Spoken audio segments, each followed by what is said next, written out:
Good morning. It's about 8:30 in the morning on Thursday, January 19th. We have a bit of cold wind blowing from the west, northwest, north. So we are in the upper 40s, low 50s. Sun is shining bright, clear skies. Like, look at that. Beautiful clear sky. So this is the last cell of this row, it being Thursday morning. Move them to a new row on Thursday evening. And look at all this grass. When I came up to move the cows, they weren't even complaining. Normally they're complaining because they don't have enough food. But I think one cow made like a lazy moo, like a hello, rather than moo, I'm hungry. You know, it's one of the things is you gotta learn how to speak cow if you're gonna be a cattle rancher. Right? There's also the moo when they're looking for their calves. And there's like a moo when they're content and happy. So anyway, this is, I think that's that number 4 calf that had her tag ripped out. The one I'm going to keep because she's so wide. Look at how wide she is. Yes, I'm going to keep your jeans. Your beautiful jeans in my herd. That's the trick is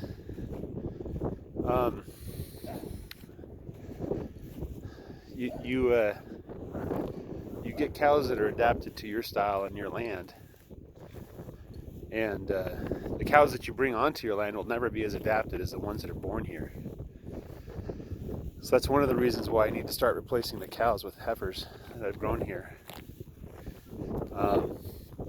I was thinking about this too, like let's say I wanted to make a cow that's 1/3, well let's say I want a little bit of like maybe 1/8 Longhorn, and then half Wagyu, and of course the math isn't going to work out, but like 1/4 Angus and 1/4 Brahman or whatever, some combination of those 4 breeds. How do I make a calf like that? Well, really it comes down to the bull. If you get a good bull, then all of your calves are going to have those good genes. Whereas the cow only has 1 calf a year. And so it really comes down to getting a good bull. But I also have to go through and cycle through the cows, you know, get rid of cows and bring up calves as heifers. There's probably a math equation I can solve that tells me like exactly which cows to keep and which bull to bring on. But you know, real life isn't as ordered as that. You know, I have to use what I have. Oh, look at that grass, how tall that is. My goodness, that's good grass. The cows aren't pushing or shoving. There's so much grass here that there's no competition whatsoever.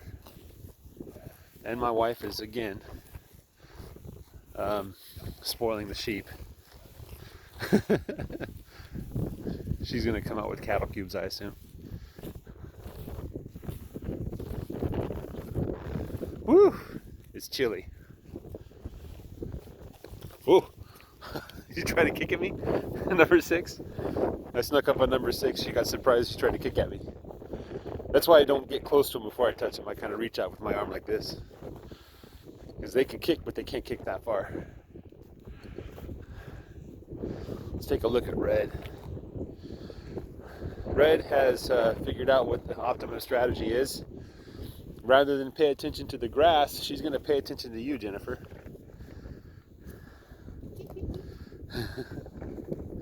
Come on, Tom. Just a little bit, okay? A little bit. Okay.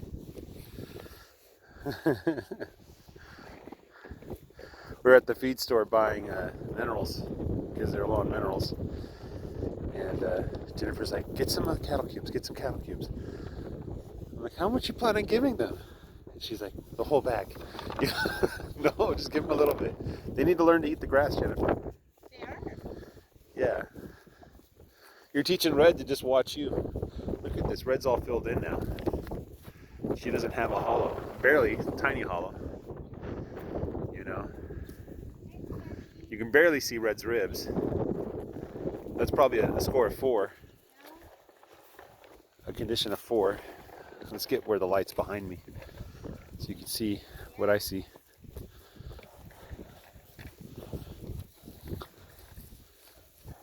Here's 24.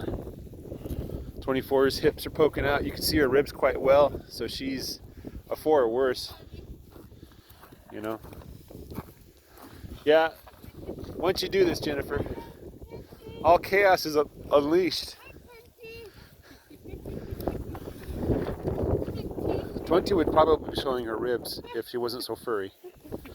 You know, so fuzzy. I better get away from them. Here we go. All gone. All right. You're going to use your allowance from now on for cattle cubes, okay?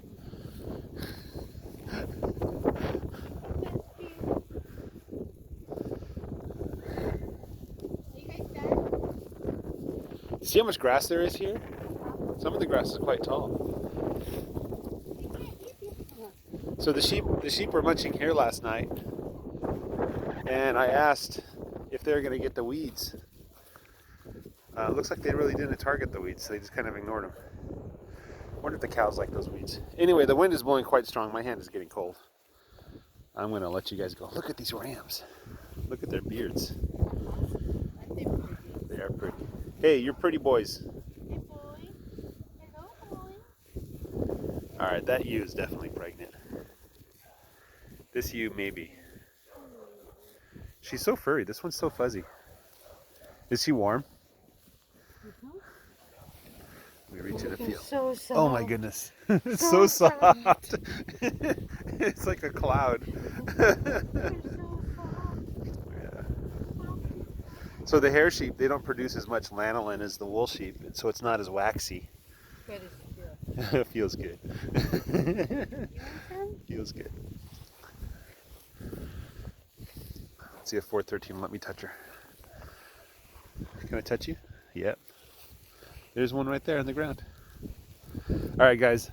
I'll let you go. Have a great day. Bye-bye.